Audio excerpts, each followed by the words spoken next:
Graça e paz, como foi seu dia? Tudo bem? Mais uma vez Deus tem nos cuidado e tem nos protegido, né? Estou aqui para mais uma leitura bíblica, hoje no livro do Atos dos Apóstolos, capítulo 7, do versículo 1 a seguir.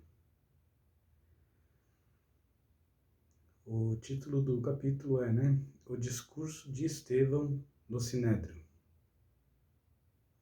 Então o sumo sacerdote perguntou a Estevão: são verdadeiras estas acusações? A isso ele respondeu: irmãos e pais, ouçam-me. O Deus glorioso apareceu a Abraão, nosso pai, estando ele ainda na Mesopotâmia, antes de morar em Harã.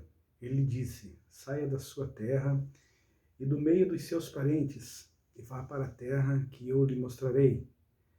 Então ele saiu da terra dos caldeus e se estabeleceu em Harã. Depois da morte de seu pai, Deus o trouxe a esta terra, onde agora vocês vivem. Deus não lhe deu nenhuma herança aqui, nem mesmo o espaço de um pé, mas lhe prometeu que ele e, depois dele, seus descendentes possuiriam a terra. Embora naquele tempo Abraão não tivesse filhos, Deus lhe falou desta forma: seus descendentes serão peregrinos numa terra estrangeira e serão escravizados e maltratados por 400 anos. Mas eu castigarei a nação a quem servirão como escravos, e depois sairão dali e me adorarão neste lugar. E deu a Abraão a aliança da circuncisão. Por isso Abraão gerou Isaque e o circuncidou 8 dias depois do seu nascimento. Mais tarde, Isaque gerou Jacó, e este os 12 patriarcas.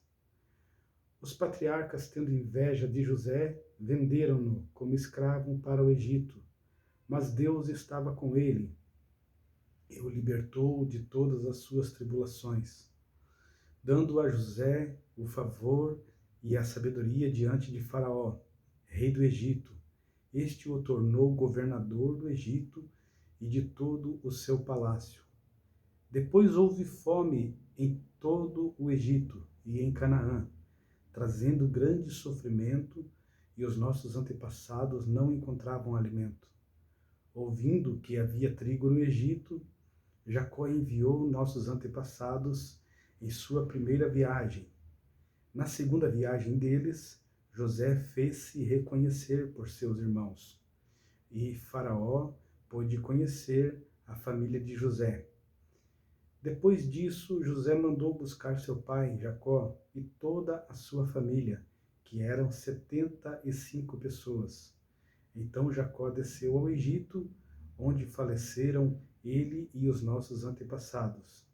Seus corpos foram levados de volta a Siquém e colocados no túmulo que Abraão havia comprado ali dos filhos de Amor, por certa quantia.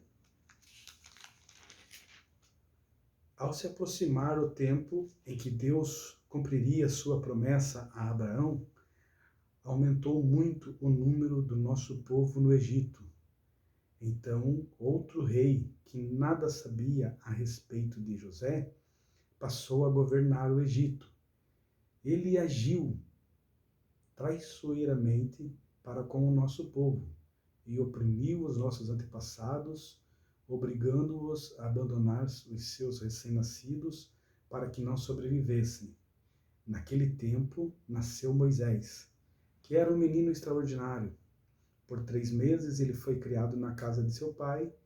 Quando foi abandonado, a filha de Faraó o tomou e o criou como seu próprio filho.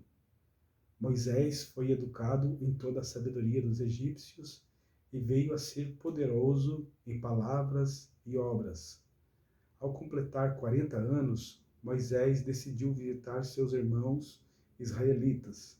Ao ver um deles sendo maltratado por um egípcio, saiu em defesa do oprimido e o vingou, matando o egípcio. Ele pensava que seus irmãos compreenderiam que Deus o estava usando para salvá-los, mas eles não o compreenderam. No dia seguinte, Moisés dirigiu-se a dois israelitas que estavam brigando e tentou reconciliá-los, dizendo: Homens, vocês são irmãos, por que ferem um ao outro? Mas o homem que maltratava o outro empurrou Moisés e disse: Quem o nomeou líder e juiz sobre nós? Quer matar-me como matou o egípcio ontem? Ouvindo isso, Moisés fugiu para Midian, onde ficou morando como estrangeiro e teve 2 filhos. Passado 40 anos, apareceu a Moisés um anjo nas labaredas de uma sarça em chama no deserto, perto do monte Sinai. Vendo aquilo, ficou atônito e, aproximando-se para observar, ouviu a voz do Senhor: Eu sou o Deus dos seus antepassados, o Deus de Abraão, o Deus de Isaque e o Deus de Jacó. Moisés, tremendo de medo, não ousava olhar. Então o Senhor lhe disse: Tire as sandálias do pé, porque o lugar em que você está é terra santa. De fato, tenho visto a opressão sobre o meu povo no Egito, e ouvi os seus gemidos e desci para livrá-lo. Venha agora, e eu o enviarei de volta ao Egito. Este é o mesmo Moisés que tinha rejeitado com estas palavras: Quem o nomeou líder e juiz? Ele foi enviado pelo próprio Deus para líder e libertador deles por meio do anjo que tinha aparecido na sarça. Ele os tirou de lá fazendo maravilhas e sinais no Egito, no Mar Vermelho e no deserto durante 40 anos. Este é aquele Moisés que disse aos israelitas: Deus levantará dentre seus irmãos um profeta como eu. Ele estava na congregação, no deserto, com o anjo que lhe falava no monte Sinai, e com os nossos antepassados, e recebeu palavras vivas para transmiti-las a nós. Mas nossos antepassados se recusaram a obedecer-lhe. Ao contrário, rejeitaram-no e em seu coração voltaram para o Egito. Disseram a Arão: Faça para nós deuses que nos conduzam, pois a esse Moisés que nos tirou do Egito, não sabemos o que lhe aconteceu. Naquela ocasião fizeram um ídolo em forma de bezerro, trouxeram-lhe sacrifícios e fizeram uma celebração em honra ao que suas mãos tinham feito. Mas Deus afastou-se deles e os entregou à adoração dos astros, conforme o que foi escrito no livro dos profetas. Foi a mim que vocês apresentaram sacrifícios e ofertas durante os 40 anos no deserto, ó nação de Israel. Em vez disso, levantaram o santuário de Moloque e a estrela do seu deus Renfã, ídolos que vocês fizeram para adorar. Portanto, eu os enviarei para o exílio, para além da Babilônia. No deserto, os nossos antepassados tinham o tabernáculo da aliança, que fora feito segundo a ordem de Deus a Moisés, de acordo com o modelo que ele tinha visto.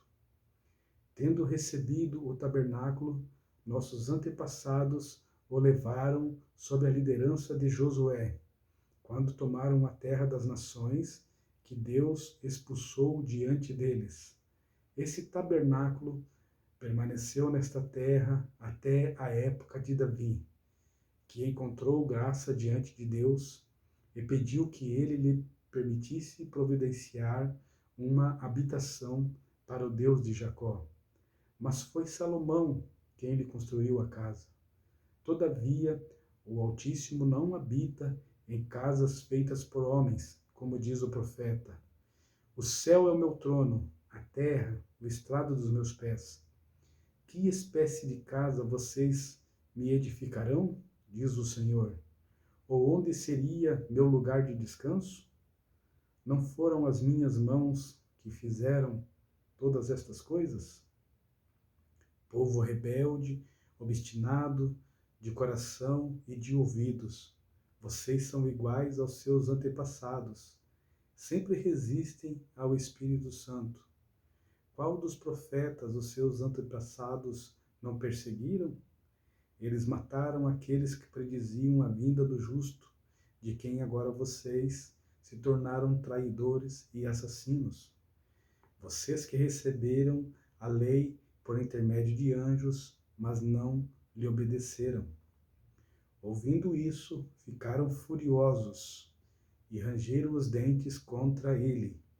Mas Estevão, cheio do Espírito Santo, levantou os olhos para o céu e viu a glória de Deus, e Jesus em pé à direita de Deus.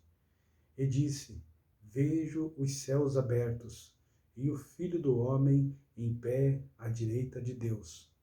Mas eles taparam os ouvidos e, dando fortes gritos, lançaram-se todos juntos contra ele.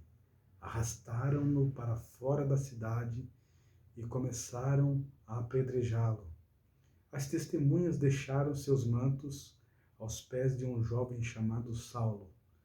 Enquanto apedrejavam Estevão, este orava: Senhor Jesus, recebe o meu espírito. Então caiu de joelhos e bradou: Senhor, não os considerem culpados deste pecado. E tendo dito isto, adormeceu. Bom, aqui está o relato, né? A vida de Estevão, e como Estevão ele foi ousado diante daqueles que estavam lhe fazendo perguntas, estavam querendo intimidá-lo a respeito daquilo que ele ousadamente pregava, né? Pregava a Cristo, e isso fez com que culminasse na sua morte. Mas o testemunho para aqueles, naquela época, onde a igreja primitiva ainda estava começando, ele ousadamente falou para eles. E até os dias de hoje nós estamos com esta missão, né? De anunciar a Cristo e falar toda a verdade sobre Cristo, sobre o que Cristo representa na vida do ser humano, a missão de Cristo aqui nesta terra. E nós, mesmo que simbolicamente falando nos dias de hoje, venhamos a ser apedrejados, mas não devemos parar de falar de Cristo. Devemos sim anunciar a Cristo e devemos sim continuar, porque cabe a nós essa tarefa e Cristo está ao nosso lado. Quando as pedradas vierem, não precisa nós acusar a quem está nos desferindo esses golpes de pedras, mas nós temos que fitar os olhos para o céu, que lá Cristo está a nos contemplar. E que nós venhamos também a contemplar Cristo lá, ao lado de Deus, né? Então agradeço por você acompanhar, se inscreva no canal e nos ajude a continuarmos lendo a palavra. Um abraço, boa noite, fica com Deus.